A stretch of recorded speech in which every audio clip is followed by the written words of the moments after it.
قاضی فائز نے عدلیہ کا دفاع کرنے کی ہمت نہیں دکھائی۔ جسٹس منصور علی شاہ نے فل کورٹ ریفرنس میں شرکت نہ کرنے کی وجہ بتا دی۔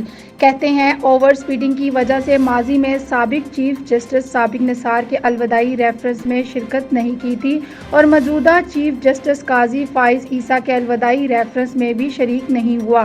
چیف جسٹس قاضی فائز عیسیٰ شتر مرغ کی طرح ریت میں سر رکھے بیٹھے رہے، عدلیہ پر بیرونی اثرات اور دباؤ سے لا تعلق رہے اور انہوں نے عدلیہ میں مداخلت کے دروازے کھول دیے۔ جسٹس فائز عیسیٰ نے عدلیہ کا چیک اینڈ بیلنس بھی نہیں رکھا۔ موجودہ چیف جسٹس قاضی فائز عیسیٰ نے عدلیہ کو کمزور کرنے والوں کو گراؤنڈ دیا۔ چیف جسٹس قاضی فائز عیسیٰ نے کہا ہے کہ ایک کاغذ ایک پارٹی کے لیے فائدہ اور ایک کے خلاف ہوتا ہے۔ سچ کیا ہے صرف اللہ تعالیٰ ہی جانتے ہیں۔ فل کورٹ ریفرنس سے خطاب میں بولے، مجھے ایک دفعہ کال آئی کہ چیف جسٹس بلا رہے ہیں۔ مجھے لگا چیف جسٹس ڈانٹنے کے لیے بلایا ہے کیونکہ میں انگریزی اخبار میں لکھ رہا تھا، مگر انہوں نے کہا کہ بلوچستان میں کوئی جج نہیں، آپ چیف جسٹس بنے، آئین اور قانون کی بات نہیں کروں گا، کچھ ایسی باتیں کروں گا جو شاید آپ کو معلوم نہ ہو۔ مزید کہا، ہمیشہ کوشش کی ملک میں انصاف کا بول بالا ہو۔ انسداد دہشت گردی عدالت اسلام آباد نے علیم خان عثمہ خان کو کلین چٹ دے دی۔ ڈی چوک احتجاج کیس میں ضمانت کی درخواستیں منظور کر لی، عمران خان کی بہنوں کو رہا کرنے کا حکم۔ ادھر بشرا بی بی کا کے پی ہاؤس میں قیام، سابق خاتون اول کے لیے عشائیہ کا بھی اہتمام کیا گیا، الگ کمرے میں رہائش پذیر سٹاف بھی مہیا کر دیا گیا۔ اسلام آباد ہائی کورٹ نے توشہ خانہ کیس میں بشرا بی بی کی ضمانت منظور کی تھی۔ کیا بشرا بی بی کسی ڈیل کے تحت رہا ہوئی؟ فیصل وارڈ نے بڑی بات کہہ دی۔ نجی ٹی وی سے گفتگو میں کہا، بشرا بی بی 100% ڈیل کے نتیجے میں باہر آ رہی ہیں، یہ سب پلان کا حصہ ہے۔ پارٹی رہنماؤں نے مل کر عمران خان کو آگ میں دھکیل دیا، پہلے دھرنا پھر علی امین گنڈا پور غائب ہو گئے، بیرسٹر سیف نے تردید کر دی۔ کہتے ہیں بشرا بی بی کو عمران خان پر دباؤ ڈالنے کے لیے گرفتار کیا گیا تھا، ان کی رہائی کوئی ڈیل نہیں ہے۔ ڈیل کرنے والے شریف خاندانوں کی طرح لندن یا سعودیہ عرب بھاگ جاتے ہیں۔ وزیر دفاع خواجہ آصف نے کہا ہے کہ سابق D G I S I فیض حمید کا ٹرائل ابھی شروع نہیں ہوا۔ نجی ٹی وی سے گفتگو کرتے ہوئے انہوں نے کہا کہ ملٹری تصویبات پر حملہ کرنے والوں کا کیس ملٹری کورٹ میں ہی چلنا چاہیے۔ پہلے والے ڈالر ختم ہو گئے، مزید بھجوا دیں۔ پاکستان نے عالمی مالیاتی ادارے آئی ایم ایف کو $1 ارب فنڈنگ کے لیے باضابطہ درخواست کر دی۔ مغربی خبر ایجنسی کو انٹرویو میں وزیر خزانہ محمد اورنگزیب کا کہنا تھا کہ ہم نے آئی ایم ایف کو $1 ارب فنڈنگ کی باضابطہ درخواست کر دی ہے۔ پاکستان اسٹاک ایکسچینج کے 100 انڈیکس نے 90,000 کی سطح عبور کر کے تاریخ رقم کر دی۔ کاروبار کا آغاز مثبت انداز میں ہوا اور 100 انڈیکس میں 650 پوائنٹس کا اضافہ ہوا، جس سے انڈیکس 89,596 پر پہنچ گیا۔ چیف جسٹس پاکستان قاضی فائز عیسیٰ نے تقریب میں تاخیر سے پہنچنے پر معذرت کرتے ہوئے کہا کہ حجامت کروانے گیا جس کی وجہ سے تاخیر ہو گئی۔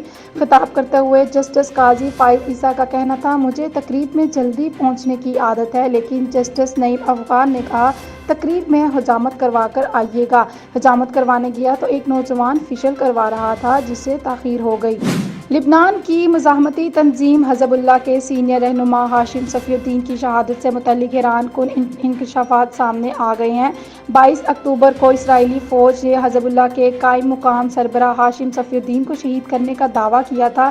عرب میڈیا کے مطابق ہاشم صفی الدین 3 روز تک کماؤنڈ میں پڑے رہے، زخمی حالت میں مزید بمباری کی وجہ سے نہیں بلکہ دم گھٹنے سے شہید ہوئے۔ کرکٹ آسٹریلیا نے ڈیوڈ وارنر پر کپتان بننے پر عائد پابندی ختم کر دی۔ کرکٹ آسٹریلیا کے کنڈکٹ کمیشن نے اثرنو جائزہ لینے کے بعد سابق اوپنر ڈیوڈ وارنر کے کپتان بننے پر لگائی گئی پابندی 6.5 سال بعد ختم کر دی۔ انٹرنیشنل کرکٹ سے ریٹائرڈ اور لیگ کرکٹ میں متحرک ڈیوڈ وارنر کپتان بن سکیں گے، جبکہ David Warner B B L میں بھی سڈنی تھنڈر کی کپتانی کرنے کے اہل ہیں۔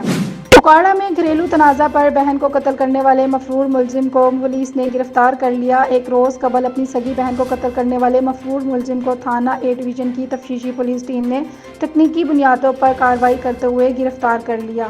کراچی میں مختلف مقامات پر لائن اور والز متاثر ہونے سے پانی کا بحران پیدا ہو گیا۔ واٹر کارپوریشن نے دعویٰ کیا ہے کہ مرمتی کام کر کے پانی کی فراہمی شروع کر دی ہے، جبکہ پرانی سبزی منڈی پر پانی کی لائن سے رساؤ جاری ہے، جس سے سڑک تالاب کا منظر پیش کرنے لگی۔ چلو چلو دبئی چلو، جی ہاں، دبئی نے ویزے مانگ لیے۔ دبئی کو اگلے 6 سالوں میں 1,85,000 نئے ملازمین کی ضرورت ہے۔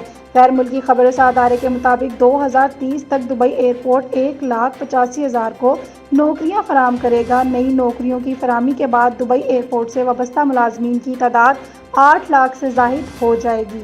بلومبرگ کی رپورٹ کے مطابق ایلن مسک کی دولت میں 24 اکتوبر کو 33 ارب 50 کروڑ ڈالرز کا اضافہ ہو گیا ہے۔ اس کی وجہ یہ ہے کہ ان کی الیکٹرک گاڑیاں تیار کرنے والی کمپنی ٹیسلا کے حصص کی قیمتوں میں ایک دن میں 22% اضافہ ہوا۔ کراچی آرٹ کونسل کراچی میں جاری عالمی کلچر فیسٹیول کے 29ویں روز متحدہ عرب امارات کے تحت festival flavour of the UAE کا انعقاد کیا گیا۔ اس موقع پر ثقافتی موسیقی، رقص اور کھانوں کی وجہ سے ایونٹ میں خوب رونق رہی۔ کونسل جنرل UAE نے روایتی خیمے لگا کر مہمانوں کی خاطر تواضع کی، خود بھی رقص کیا اور مہمانوں کو اس میں شریک کیا۔ پاکستان کی لیجنڈری گلوکارہ ریشما کے مشہور کلاسیکل گیت اکھیاں دے کول کے نئے بھارتی ورژن پر اداکار عدنان صدیقی کا رد عمل سامنے آ گیا۔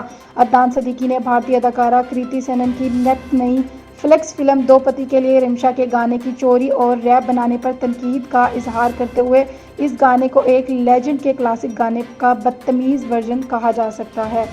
اور سوشل میڈیا پر اپنی بے تکی گلوکاری کی سبب شہرت پانے والے چاہت فتح علی خان نے بھارتی فلم ساز کرن جوہر کے نام پیغام جاری کر دیا۔ کہتے ہیں آپ کی فلم کا گانا اچھا نہیں، یہ گانا میں گانے کے لیے تیار ہوں۔